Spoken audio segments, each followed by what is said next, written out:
今年元宵哦，台南会闹热滚滚。除了有台南灯会第23届世界蓝花展，还有今年的台湾国际蓝花展哦，嘛伫台南展出。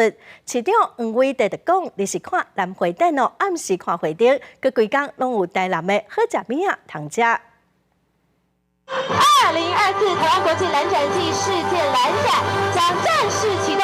台湾政府品种创新，而且技术稳定，尤其是台湾兰花的产量是世界有名。即马全世界有3大兰花展，包括世界兰展、台湾国际兰展甲东京兰花展。经过争取，今年第23届世界兰展会伫台南举办，即届嘛要结合台湾国际兰展做伙展出，佮拄好和台南灯会同一时间，有个会请更较侪游客到台南佚佗。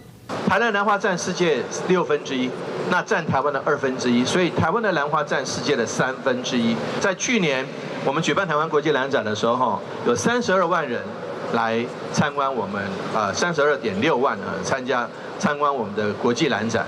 那所以可见台湾的兰花已经是顶到有名声，下港嘛足出名哈。16天的兰花联合展出，会对2月24元宵迄天开始到3月70。农业部表示，台湾兰花栽培除了多样性、稳定性嘛领先各国，因为安尼嘛真受国际市场的欢迎。那兰花，我们除了去外销美国、外销日本、外销韩国，那其实我们要打通全世界的这些兰花的产业。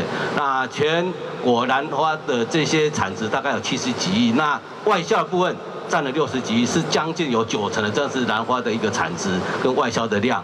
台南是兰花上大的产地之一，今年佫拄好拄到台湾灯会咧台南展出。